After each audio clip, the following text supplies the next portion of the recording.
लोकसभा में 12 घंटे की चर्चा के बाद वक्फ संशोधन बिल पास हो गया। इस बिल के लिए हुई वोटिंग में 520 सांसदों ने भाग लिया, 288 ने पक्ष में और 232 ने विपक्ष में वोट डाले। इस मामले ने देश भर की राजनीति को दो धुरी में बांट दिया है। खासतौर पर बिहार की राजनीति में सबसे ज्यादा चर्चा है। बिहार की राजनीति इसलिए भी गर्म है क्योंकि राज्य में विधानसभा चुनाव होने वाले हैं। बहरहाल आइए जानते हैं कि बिहार में वक्फ बोर्ड की राजनीति कैसी है और इसके पास कितनी संपत्ति है।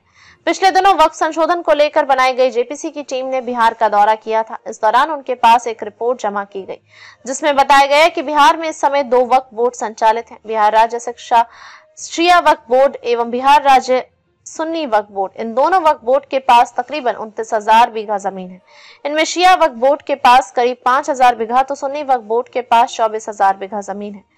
अल्पसंख्यक कल्याण विभाग के सूत्रों के अनुसार शिया वक्फ बोर्ड के पास 1,672 परिसंपत्तियां हैं, जबकि सुन्नी वक्फ बोर्ड के पास 6,480 परिसंपत्तियां हैं।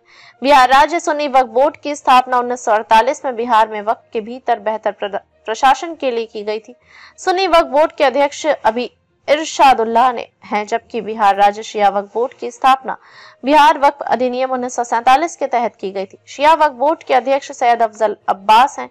2022 में केंद्रीय अल्पसंख्यक कार्य मंत्री मुख्तार अब्बास नकवी ने वक्फ बोर्ड की संपत्तियों पर एक रिपोर्ट जारी की थी। इस रिपोर्ट में उन्होंने बताया था कि देश भर में वक्फ के पास कुल 7,85,934 संपत्तियां हैं। वक्फ के पास सबसे ज्यादा संपत्ति उत्तर प्रदेश में है। इसके बाद बंगाल में वक्फ के पास 80,480 और तमिलनाडु में 60,223 संपत्तियां हैं। रिपोर्ट के मुताबिक वक्फ बोर्ड के पास करीब 9 लाख एकड़ से ज्यादा की संपत्ति है।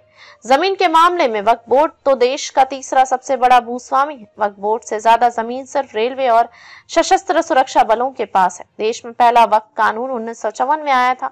उस समय नेहरू सरकार ने वक्फ बोर्ड अधिनियम 1954 के तहत भारत से पाकिस्तान गए मुसलमानों की जमीन वक्फ बोर्ड को दे दी। बिहार राज्य शिया वक्फ बोर्ड द्वारा आधिकारिक वेबसाइट पर दी गई जानकारी के अनुसार राजधानी पटना के साथ ही राज्य के दूसरे शहरों में भी वक्फ की संपत्तियां हैं। इनमें राजधानी स्थित अंजुमन इस्लामिया हॉल, हजरत सैयद शहीद पीर मुरादा शाह मजार, बेली रोड बाबा मखदूम शाह अनजान पीर मजार, गली शरीफ, शेखपुरा, गोलकपुर, कब्रिस्तान हजरत दीवान जफर वक्फ स्टेट, मीर मोहल्ला, बाढ़, धनौत, कब्रिस्तान, खगौल, पटना के अलावा हाजी खुदा बख्श वक्फ स्टेट, रामबाग, मुजफ्फरपुर तथा नूर मोहम्मद वक्फ स्टेट, बरियारपुर, पूर्वी चंपारण भी शामिल है।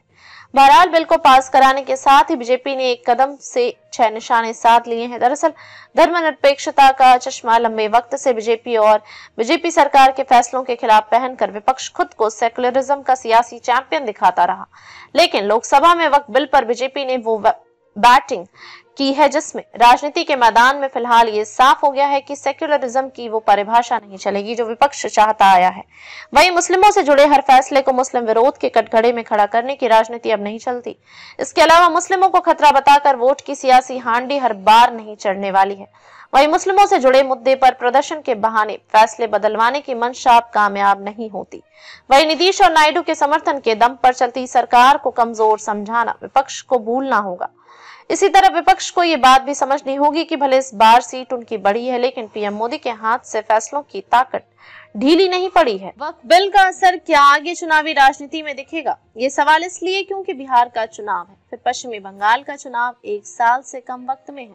बिहार के नीतीश कुमार के पलटने का इतिहास देखकर इस बार विपक्ष को लगा होगा कि इफ्तार पार्टियां करते सुशासन बाबू क्या पता फिर पलटेंगे। इसलिए ओवैसी की पार्टी के नेता तक नीतीश कुमार को मुस्लिम वोट के नाम पर बीजेपी के खिलाफ जगाने में अंत तक जुटे रहे। लेकिन सबका सपना टूट गया। नीतीश की पार्टी ने बता दिया कि मुस्लिम वोट की सियासत का गणित बदल चुका है।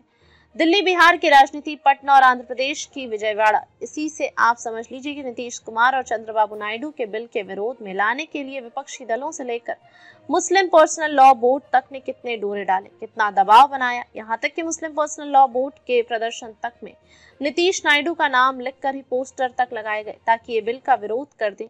लेकिन सरकार ने ऐसा गणित बिल पर सेट किया कि विपक्ष की ही नहीं चली, बल्कि नीतीश की पार्टी ही बीजेपी के लिए बिल पर खुलकर सदन में खेलती दिखी।